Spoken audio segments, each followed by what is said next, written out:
Good morning, fellow space nuts. He made me do it. He kept telling me something.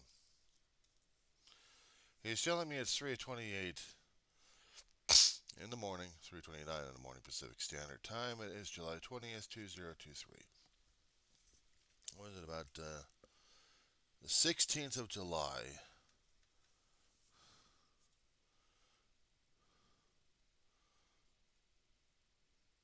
16th of July through July 20th. And it's supposed to be the most memorable time back in 1969.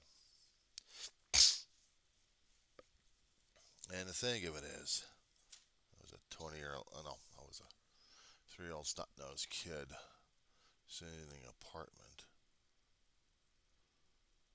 watching something called the television. My mother and my brother were around me on the couch watching this. What the hell was going on?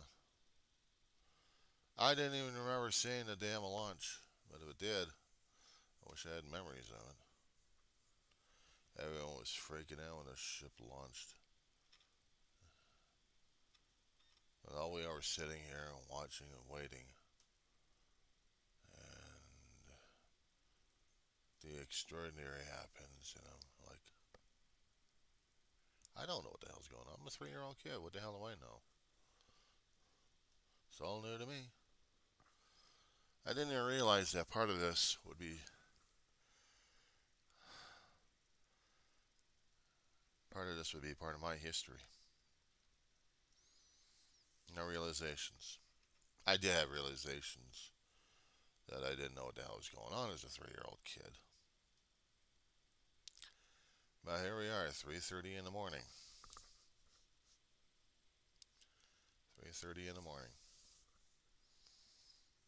I am right now sitting in front of a television camera, talking about something that happened a long time ago that kids only read in the history books.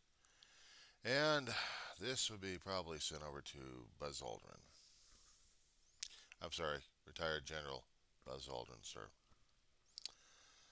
And thank you. Thank you.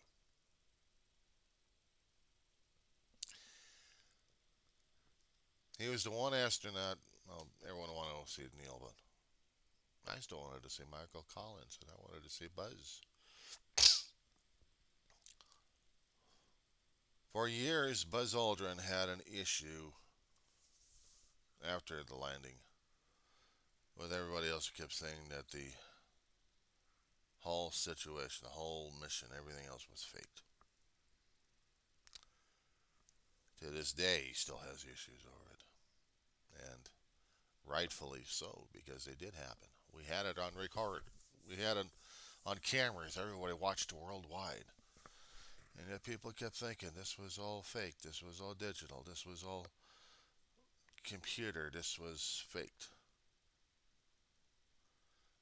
Some people are just that plain stupid, I swear. We got the rocks. We got the samples. We had the regolith. We have astronauts going over, actually, planning on going back over to the moon when we get them going. When we get the ship designed, tested. It took them years. Kennedy did the announcement, I think, in 62, 63, Rice University. And then he did the same thing in Congress. And he was doing this in his address. And we have it on tape. There are tapes, there are archives of this. And yet people think it was still computer. It was all faked. It was Hollywood. Hollywood cannot do what they did. I mean, yeah, in our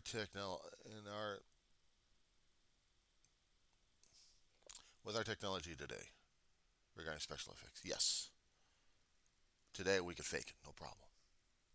We got the vomit comment. We made shots of the inside of Apollo 13. Tom Hanks was part of that thing. Kevin Bacon. I forgot who the other guy was. Oh, he's going to nail my ass on that one. Paxton. These three guys did a show of Apollo 13. And the floating around was done in a vomit comet. Different shots, different takes. A vomit comet is a specialized aircraft. Goes up to a certain level of atmosphere and with certain maneuvers can simulate the zero G effect. It was called a vomit comet because those who weren't used to zero G, well, they're sick bags. You get used to it. Of course, they also have flotation tanks uh, when they were doing the space shuttle program, and they wanted to simulate how to get in and out, how to deal with near weightlessness. Of course, they also had to deal with the vomit comet as well, but test them out and get used to the zero G environment. But back then, all the thing they had was the vomit comet, because there's no other way for them to simulate being in space.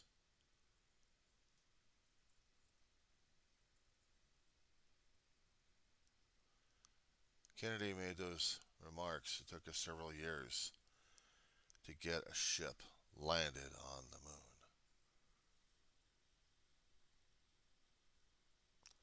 Lunar Excursion Module, the LEM, or LEM, some people called it. Or other people just wanted to shorten it down to Lunar Module.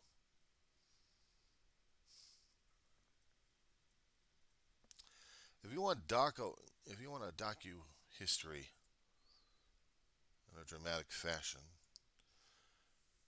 From the Earth to the Moon would give you something concerning about that time period. It was done in the 90s, and it was trying to show you what happened back in the 60s when they were going through the testing and through the space program up to the time when they landed on the moon. Said before, I was a young kid during that time with no clue, no idea what this meant. I had no clue what space was. All I was seeing is something on the screen I just couldn't fathom, couldn't identify. I could remember it, but I didn't know what the hell it was. What it was is something extraordinary. Something in human history that we have never seen before. An alien world orbiting right around us all the time. And we just managed to land on top of it. Planted a flag, did a few more missions, and because of budget cuts and everything else happening in the waning interest of Space Explorer, the program shut down in 71, 72, I think. And during that time, we also had the Vietnam War trying to do a conclusion during that time. People are trying to focus money and budgets.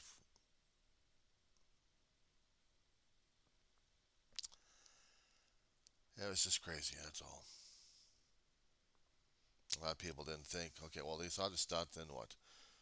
Well, then a longer experience, if we actually had the funding during that time, we would have maybe put up a temporary base if they actually thought of it. But they were also thinking more and more down the road. They were thinking about the space station, and they were thinking about landing on Mars. They had their program called Skylab. So whatever used equipment that they had, they were going to throw it up there. One of the old Saturn boosters became a home.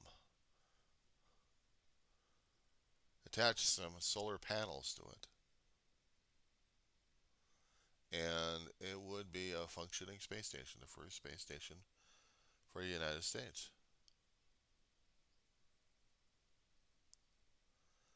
It would have 3 crew on there. By a year and a half, we had about 3 crew rotating on it. And then afterwards, the program ended. Budget cuts. People's interest differed again. It's like the interest of science was just leaving us. You know, weirdest damn thing was back in the 60s. Nobody else was paying attention to some of the programs we actually had for inner space, as in living under the sea. I imagine if you guys actually watched the movies and heard the musical of Disney's Little Mermaid, Sebastian and this under the sea, under the sea. Well, hearing that music is when you get the cue when you're talking about Sea-Lab. Now, Sea-Lab was 2 particular containers that actually had also 3 crews rotating in and out. And one of them was a major participant, and if I'm not mistaken, he helped in the development of it. He was an oceanographer by trade, Navy man. Ocean was his thing, but he got trained and selected for being space. So, yeah, he was one of the astronauts that got shot up in space, and then he went back down instead of continuing with the space program. What he did was move under the sea during those days in the 60s. The United States Navy was producing a program to see if men could live in a spam in a can under the water, basically. With certain gases that they had, they could try to maintain breathing atmosphere in a container underwater, many feet down below. Of course, you had a surface ship for supplies and communications, and also supplying air and stuff. You had Sea-Lab 1 and Sea-Lab 2, if memory serves. They were showing how men could try to live underneath the water. Professionally trained aquanauts. They could swim outside, come right back into the station. Short lived. We never did have our Sea-Lab after that, did we? It would have been nice to see it. But budget cuts, budget cuts, budget cuts. After the Skylight program, we already had the International Space Station being planned out. We also had the Space Transport System being worked on.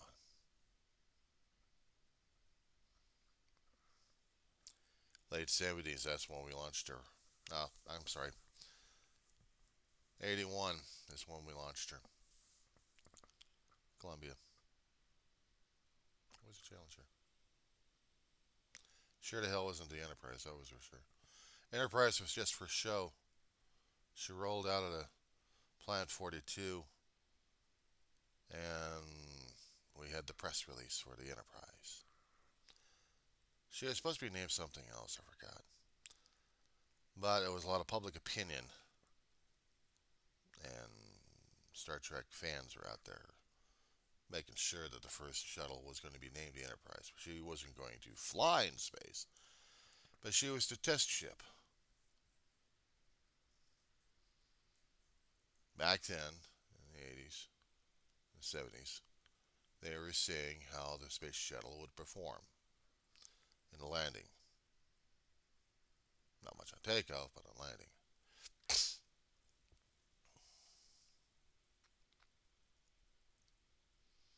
And I remember some of those days. I didn't see the landings. I never had the chance to go up to Edwards Air Force Base with my family. We had too much happening in the terrestrial realm.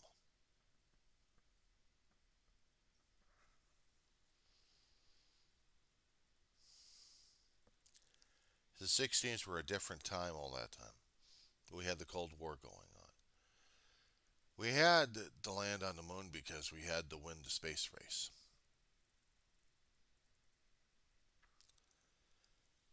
When we heard and we saw the pictures of Sputnik going up there just transmitting a signal to the Earth,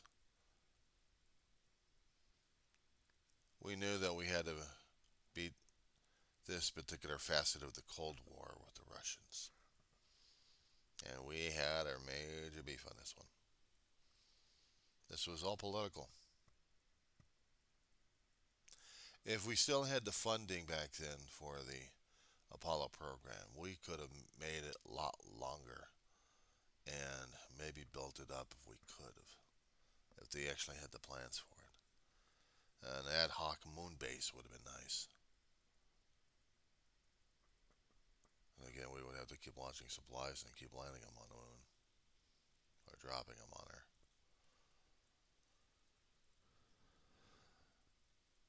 But we could have done a few more days of testing on the moon, and that didn't happen either.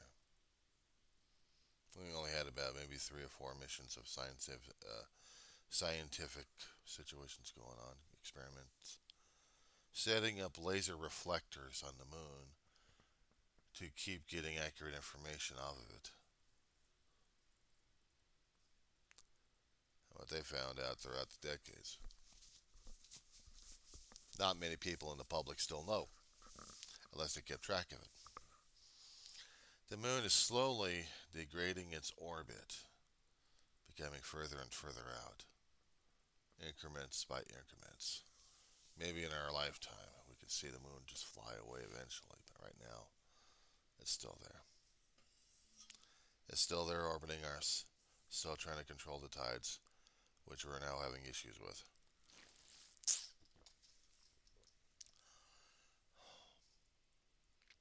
But these are different times. It's been decades since we've had a man walking on the moon. They purposely chose the NASA patch with the eagle with an olive branch landing on the moon without the names of the astronauts, without the ship, just the eagle landing on the moon with an olive branch. The eagle was supposed to represent all of mankind, but basically it was the thumb and the nose at the Russians. We got here first. It didn't matter which name was going to be there because we got there first.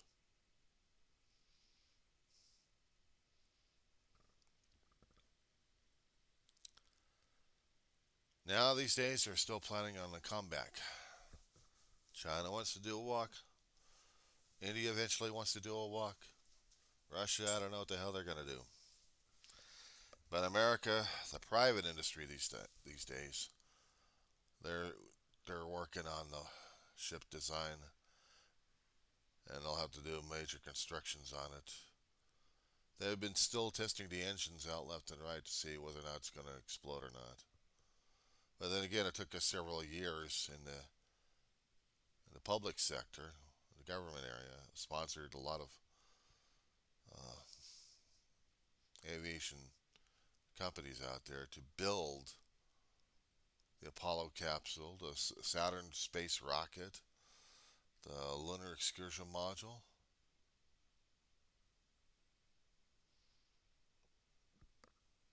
All the equipment needed. And they busted their ass. They had a lot of people working and employed during that time. There's no urgency these days except to say that we need to get a stepping stone into space. We're hungry to get to Mars. We had sent so much of our junk out there, it's not even funny, and some of it is still working, and the others is just out of power, out of gas, warranty expired. But others are still up there, poking and prodding and flying around, leaving tracks left and right. We have created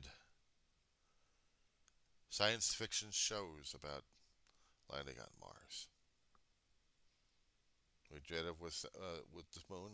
We did it with the Mars. We did it everything else. But they haven't done it actually in our lifetime. Back in the late '90s, early to mid '90s actually, there was a show talking about going to Mars, and they did this news cycle movie, Journey to Mars. No, Special Report, Journey to Mars. And this fictional news organization had this huge set with a lot of new technology they were showing to people. Different way of handling things of the news cycle, that's for sure. And the ship that they had created for the show looked like it could have been international. I said an international crew instead of a national crew, an international crew to Mars. And who gets to, in the story, who gets to put their foot on Mars? Well, if we want to get political about it, it was a Russian. I mean, yeah, if it was American getting their foot in the footprint on the moon, might as well be Russia for Mars. Still had the we still had the personality clash between the United States versus Russia. We may have been out of the Cold War, but the Cold War is never over with these guys. So now we still have to get past the political so we can stay in the science. The reason why they actually had the International Space Station is to have scientists working on board it, regardless of which country they're coming from, including the Russians, which helped us with the space station and also personnel transfer until we started depending upon more and more of the commercial. Russians and Chinese to this date have already got a space station up there already, so they're doing their own thing up there. Eventually, we're going to see something that's going to be blowing us away, and we're going to be caught off guard on this one. Why not? The Russians caught us off guard a long time ago with the Sputnik situation. And also, they're going to be putting up a huge, instead of just a multi staged event, just one huge frickin' rocket. I think they lost their rocket too.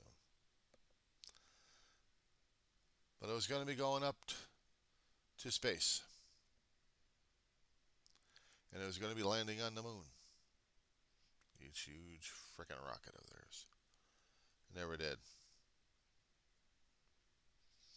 They had issues with it. I don't remember what kind of issues, but they had issues with it that they couldn't get it up there.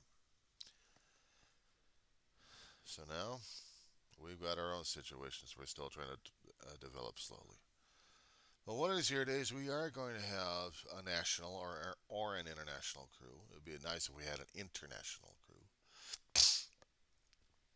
If we actually had some goodwill left over, which we don't have right now, but if we actually did, it would have been nice to see different countries under one particular mission, just to land a man or woman on Mars. And the thing about landing it on the moon and landing it on Mars are different things altogether, you see. We had about nearly 4 days of travel from the Earth to the moon, and that was just the Apollo program. Mars is going to be at least a 2 year return trip. I mean, if you land them on, let's just say we got them on the closest pass on Mars, we had to wait about maybe a couple of more years before Mars gets in the right angle again, where hopefully we had another ship waiting for them to pick them up and take them home. But it takes a long time and nearly a year and a half to travel from Earth to Mars. There's more issues dealing with that than we had with just landing a person on the moon. Now we gotta land them on Mars and see how they survive. It's a lot different now than it was back then.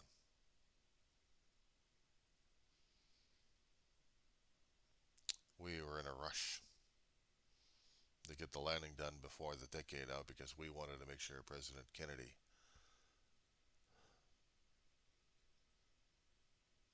we wanted to make sure Kennedy's dream was fulfilled. We don't have that same attitude anymore. We have too many things happening right now that the space program is put on the back burner again,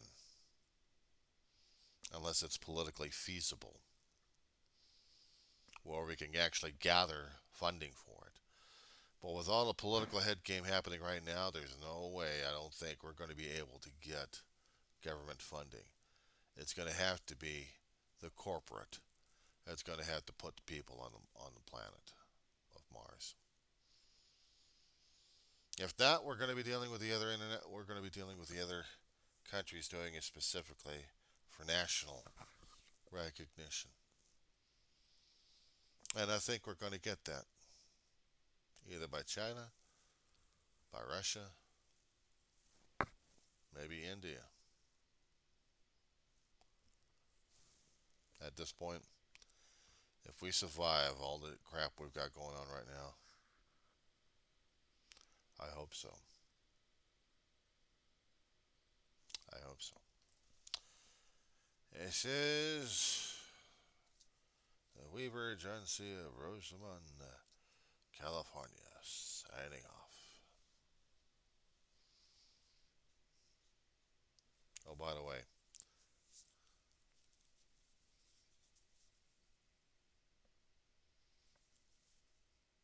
it's just see up there in space.